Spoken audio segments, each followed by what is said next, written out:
when we have a face shape that has, let's say, some angles to it, like this square shaped face. So what you want to do is you want to actually shadow in some of those corners.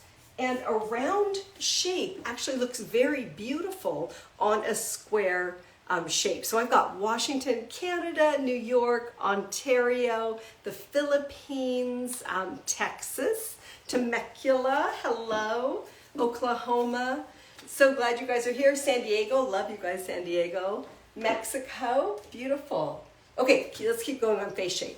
So whenever you want to like soften, or you can expand a shape as well with a round, you can create a lot more fullness. Let's say someone has a triangular shaped face and you want to create a little bit of softness on those angles and you want to round out the top of the shape. It's actually very beautiful on that. Again, we have a long shaped face, like a elongated face. You can, once again, create a round. You might leave it a little bit longer on this shaped face so that you can get a little bit more fullness, but that round shape is going to be very pretty. And then, of course, our diamond shape. Once again, there we go. The only type of shape that I really wouldn't put a round on would be maybe a heart shape, because that's going to give more fullness to the top. And then also someone who is already round, unless they really want to accentuate that feature. I always say you can either soften or you will accentuate. So balance out by doing the opposite, or you can accentuate what makes them look unique. So let's dive into a little bit of the round face shape. So I'm going to lower this so that I'm a little taller in it so you guys can see. There we go. Oh, that's probably better. And I have just the front part of this cut that I'm going to be working round. And then the back, you could actually blend this in and create a really nice shag or kind of a mullet type of video. So here we go. Let's go in. And I'm going to create my guide straight down the center. And if you remember from beauty school, everything is going to be basically the same length.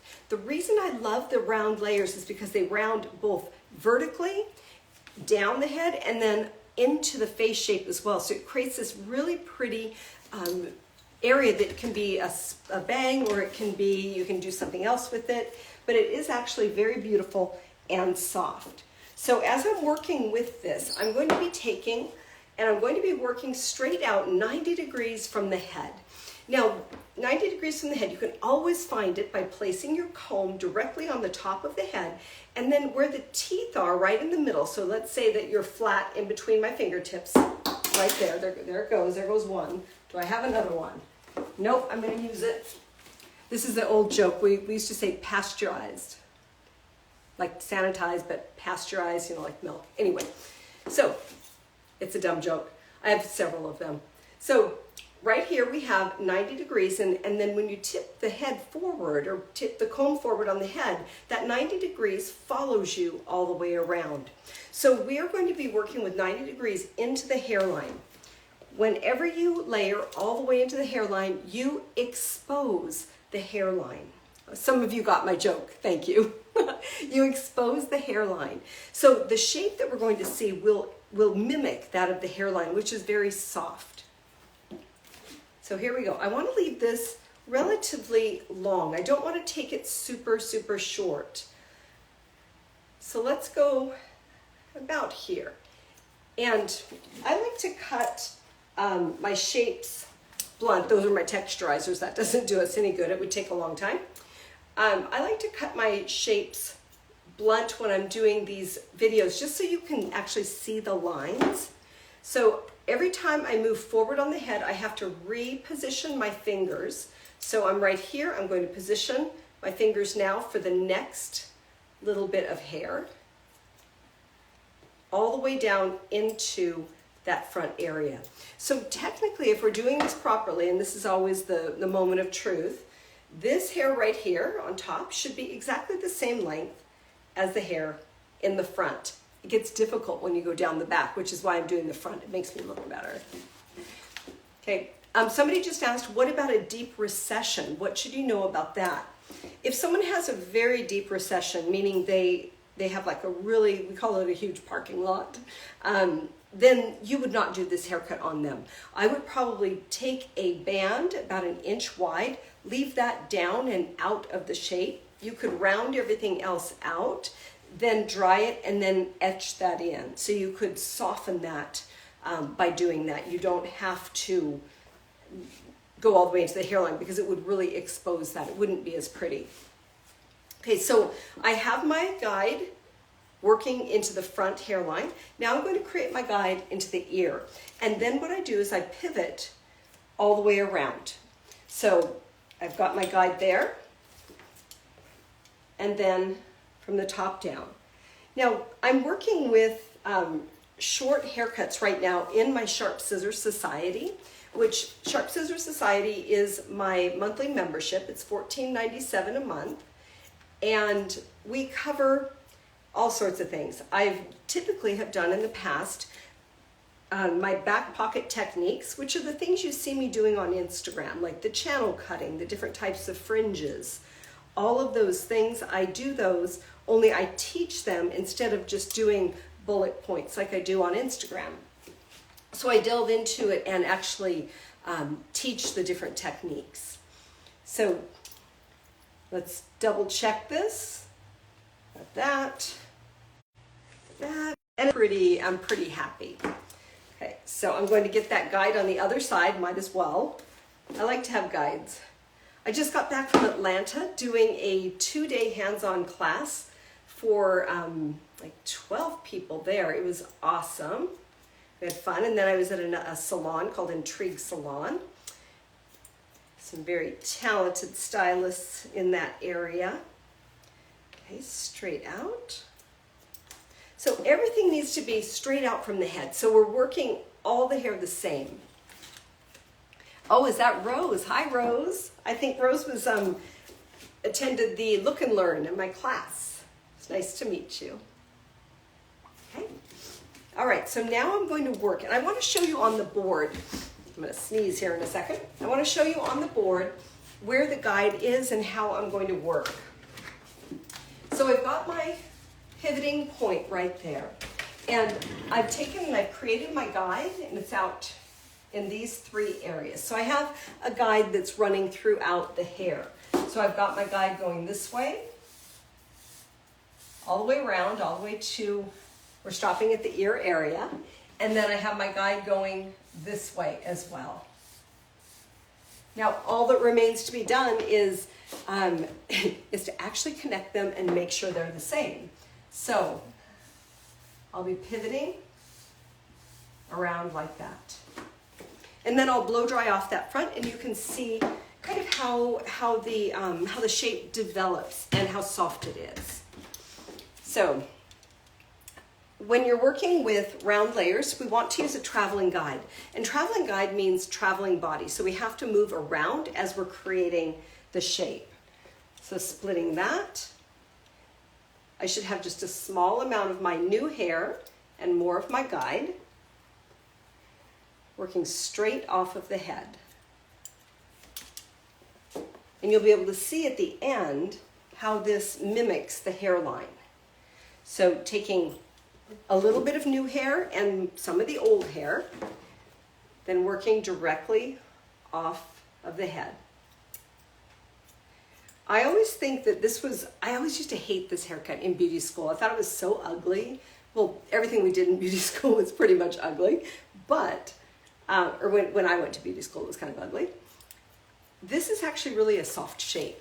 And it wasn't until I started working with the rounding forward that I really began to understand it. I would always just round vertically down and pivot around the back and over direct the front back, and then you're dealing with all this, fullness.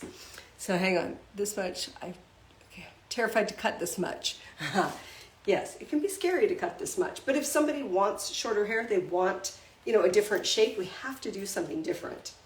So when I started rounding into the front is when I noticed how pretty the shape can be. And then if you get someone who has a true square shaped face and you place a soft round on them, it's so beautiful.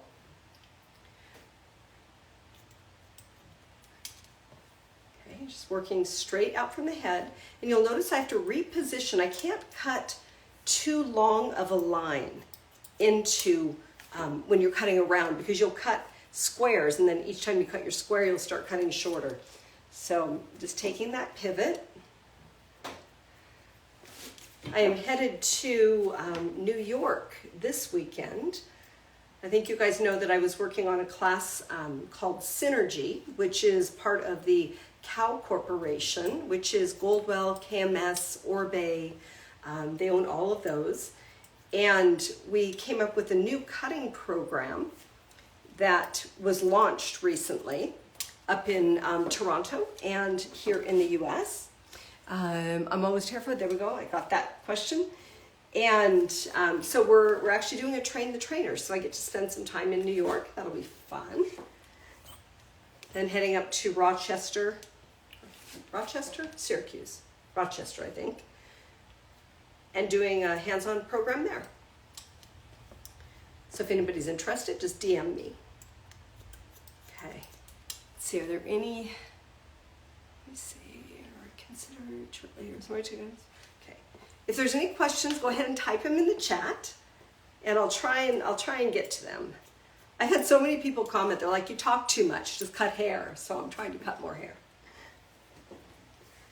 I should be able to match up to my guide now. And I don't have anything left to cut, so that one's going to be good. Get down here.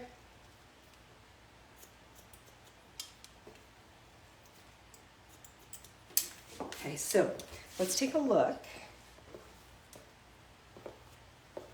You can see how that's rounding down and in around the face shape.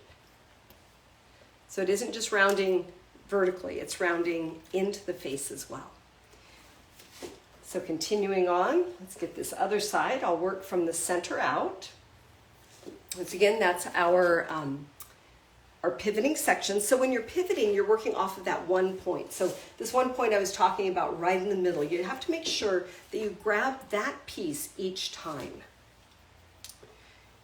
Inside of Sharp Scissor Society, we're doing all things short hair over this quarter. So I'm covering all types of short haircuts, working all the way into some scissor over combs, some clipper work, and working graduated shapes, layered shapes. And then for the last quarter of the year, we're going to work on disconnection. So it'll be all about disconnected cuts. And you can find Sharp Scissor Society through the link in my bio, or go to seriousbeauty.com. Oh, there's the notes. Okay, I've got a low battery. How do you judge your length to cut, whether it's short or long? To me, a lot of that has to do with client preference, of course, but also how large their head is.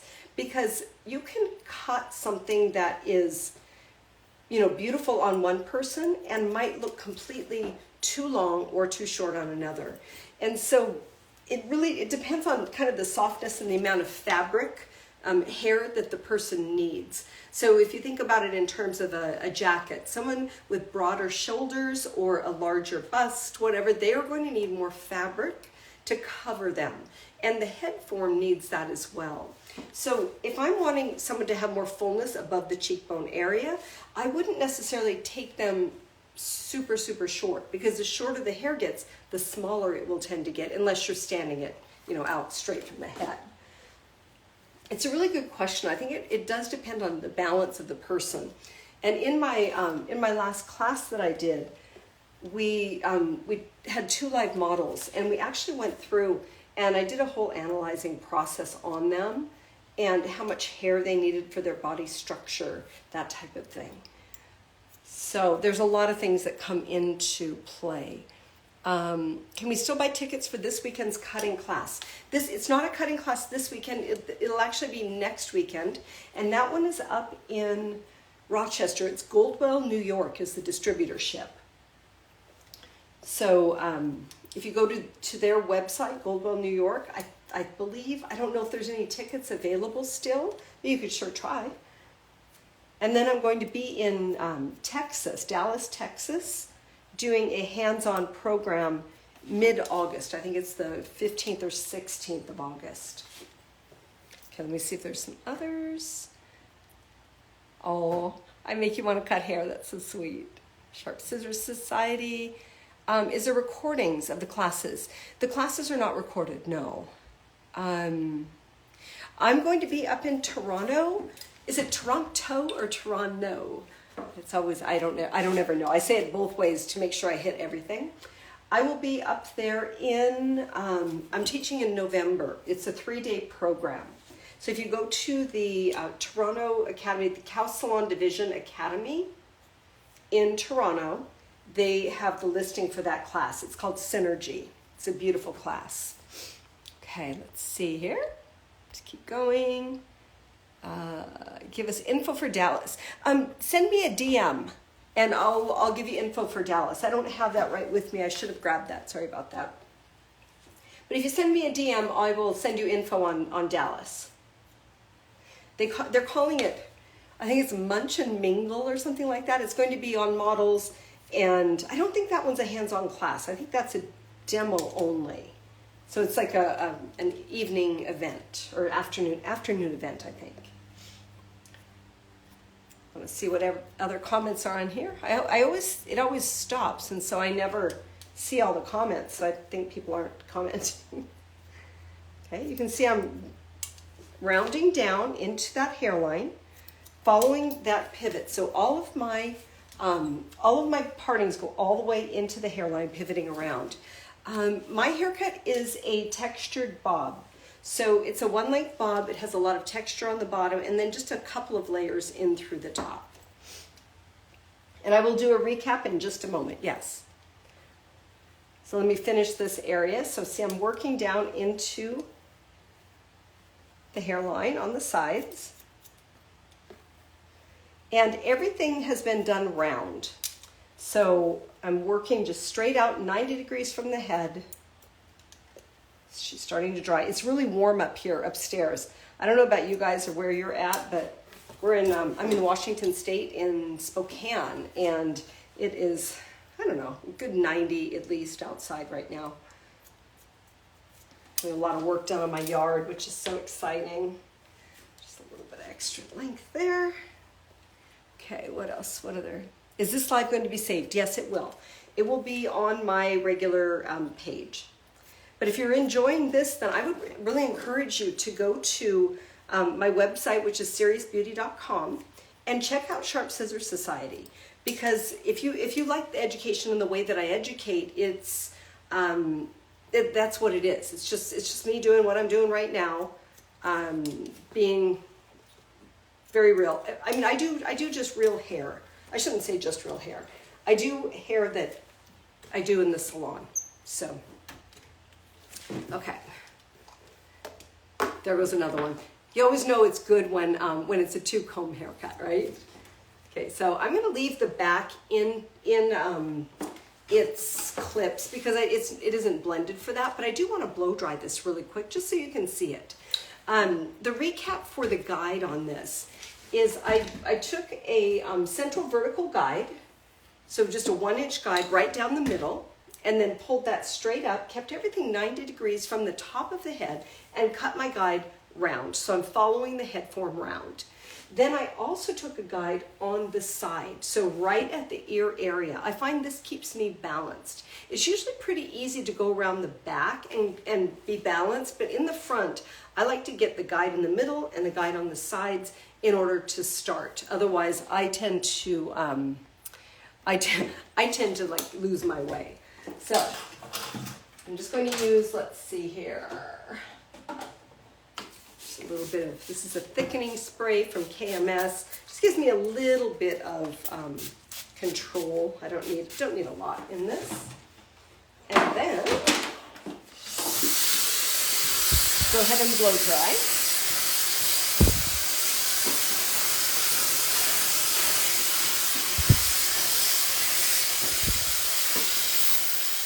An important thing about blow drying is that you want to make sure that you're draping the hair back and forth. What that does is it neutralizes any of the growth patterns so that your client can wear these back and forth. So where can I find details about Toronto class?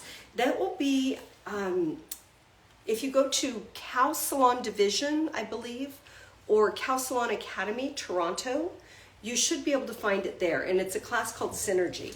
And if you want to send me a DM and I can find that information and get a hold of you. It's an awesome class though. And I'm not the only one that teaches it. We have like 6 educators that teach it. So some just draping. And you can see how that's just nice and soft around that hairline.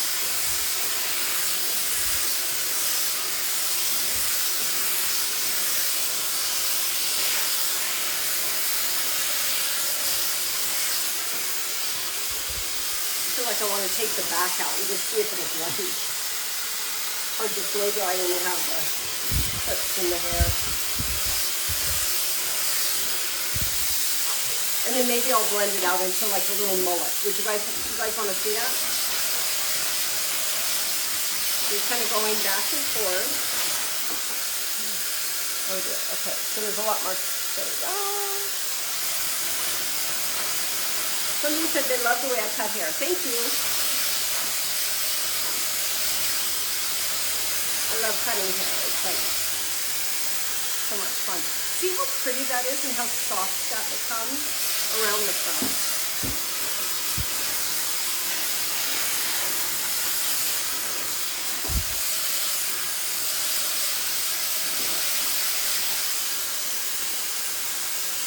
Take that off and look at, ooh, I like that right there. See how pretty that is? Let's get rid of that.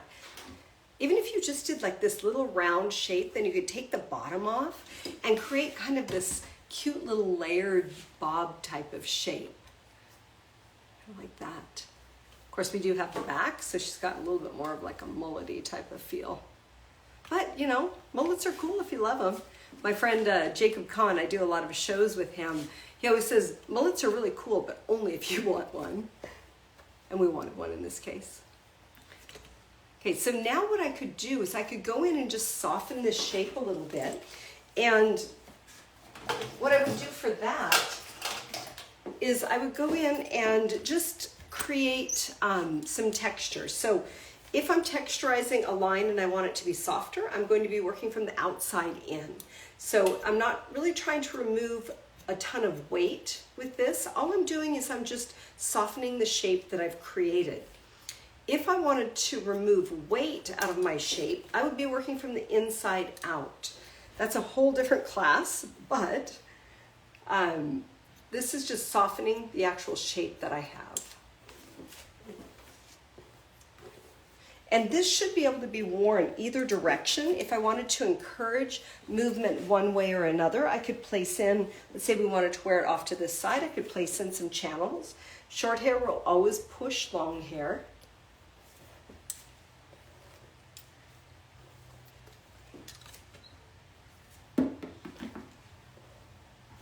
I think I just want to throw my combs on the floor today.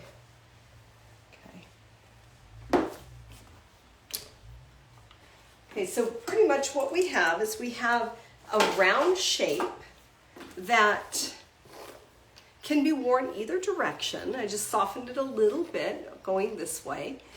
It creates a beautiful softness for any type of face shape that has angles to it. So if anyone has like sharp angles to their bone structure, let's say a square shaped face, this works really well to kind of soften that out.